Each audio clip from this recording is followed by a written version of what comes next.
Welcome. Thank you for viewing this version of the winter focus meeting for our induction candidates.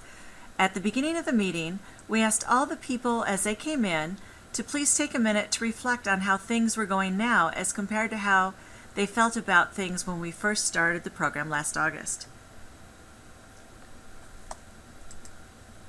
This is a sample of one of the polls that was taken, and it shows that more than 80 or about 80% of the people were feeling pretty comfortable with the way things are going, and there were a few people who felt fair, but there was nobody really who took this poll that felt very uncomfortable. And the other meetings we had, there was really nobody who felt very uncomfortable. Most of it, the responses were 3s, 4s, and 5s. So I hope that's where you're falling too in this process.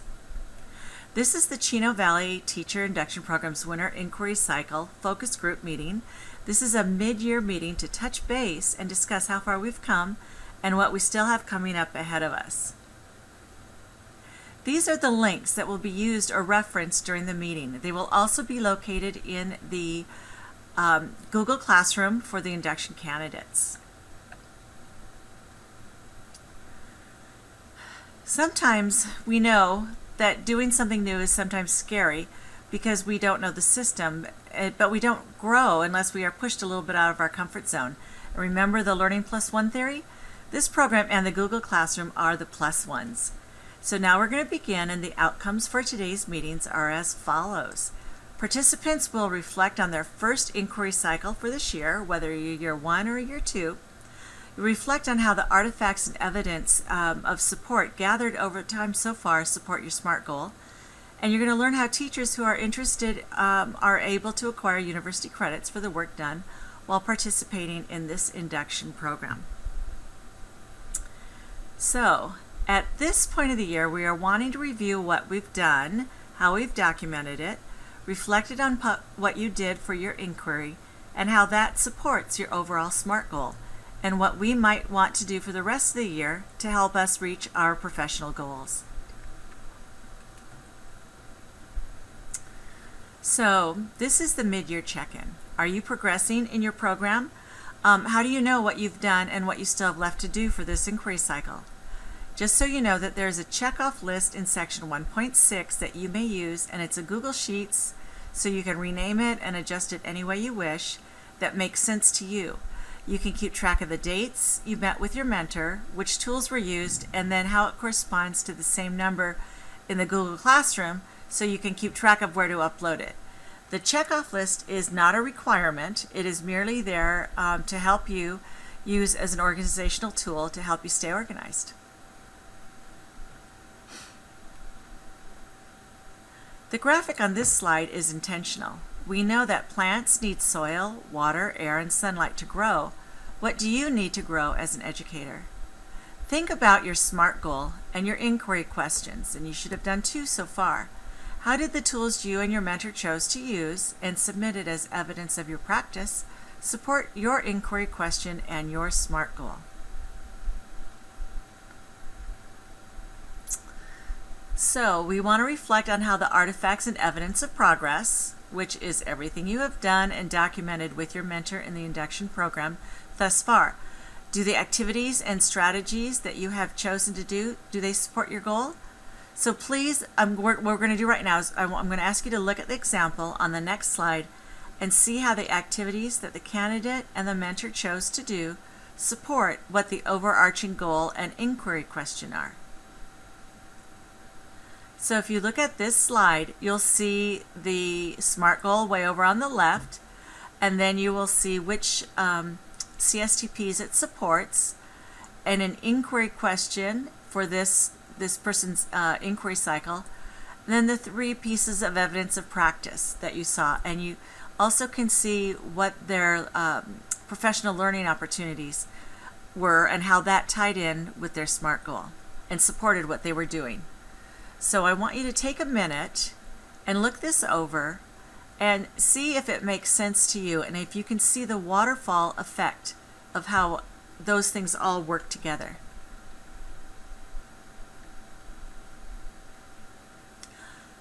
We just talked about the induction program and where you are in it, and so I hope that you were able to take what you just looked at and think about how does that apply to you, and what does it look like in your program, in your individualized approach to induction, and setting professional goals and chunking it out into long-term and short-term goals and then meeting those goals. So we talked about how you're doing in induction, but I wanted to check in emotionally and see how you are doing emotionally. This has been a very unusual and difficult year. Everything we were doing previously had to be adjusted or changed to be done virtually. Teachers had to drill down to the most basic essential standards and focus on what was the most important thing to teach and for students to learn and how to teach it rather than recycle things they've done in the past.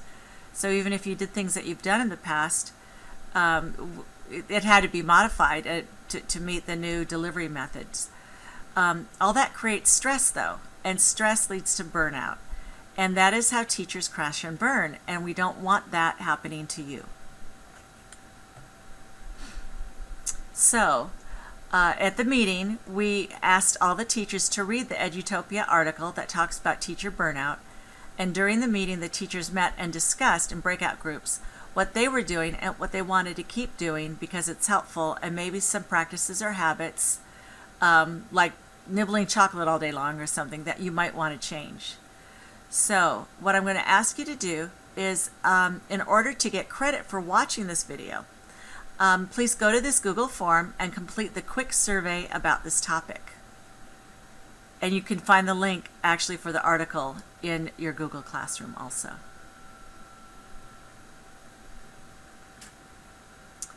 Here are some samples of what some people, one of the groups that they did during the meeting, what they talked about, things that they wanted to start and things that maybe they thought that they should stop doing, okay? And so what I'd like you to do is, let's see, maybe take a minute to read these over and think, how does that apply to you? Or do you agree, or what would you add to these lists? Things that you might want to start or keep doing, or things that you might want to stop or cut back on.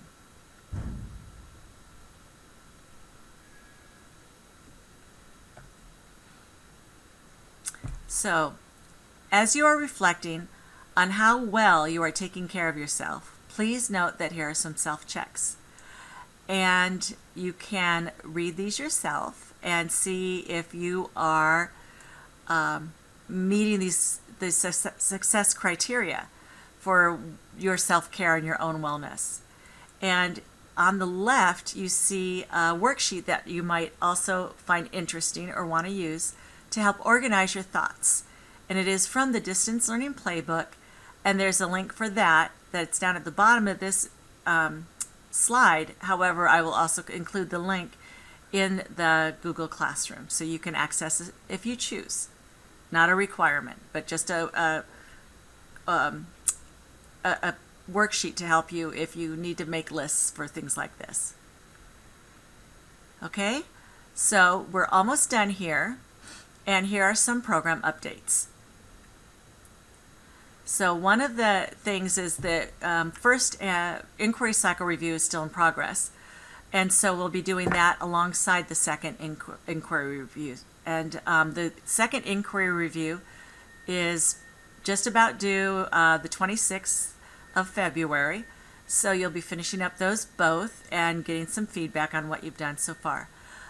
There's also an example of what a grade report will look like, or a transcript for when you're done with the program. And there's an example of that, or the link for something to look at in that case in Google Slides. If you want to get university credits, or if for whatever reason you might be going to a different program next year, if you're year one, you're going to need that transcript or transportability document to take with you to your either the university where you want to get the credits from, or to a new program that you'll be finishing up. If you're year one, if you finish up elsewhere, you can take this and it will tell your new induction director what you've completed, what you have left to do. Okay, one of the things, this is the time of year, some of you may or may not have gotten non-reelect notifications. what I want you to do is to not worry about it and think, oh, I'm terrible, I'm bad, they didn't want me. What I want you to do is finish the year strong. You're getting paid to do a job, so that's really important. The other thing is that at some point you're probably going to want a letter of recommendation from your current principal. So you don't want to burn any bridges. This educational community is way too small, so don't burn bridges, okay? But if you are early completer and had applied to work in the early completion program and for whatever reason became a non-reelect, then I will just be able to give you credit for the first year, and then you will need to finish a second year and do your induction program in 2 years, Okay, so just a heads up on that. And when you are done, there's a link there for you to do an evaluation on this quick recording, about the meeting. And as you know, it does not take the place of meeting in person and working through with the other induction candidates and talking to them about things and discussing things. But what it does do is just give you a brief idea of what we discussed, the information that you needed to know, and I hope that you are able to attend the third focus meeting that will be occurring in the spring. Okay, it's part of the requirements for induction, so I need to make sure that you're either watching the slides or attending the meeting. All right? Thank you very much. Have a good day.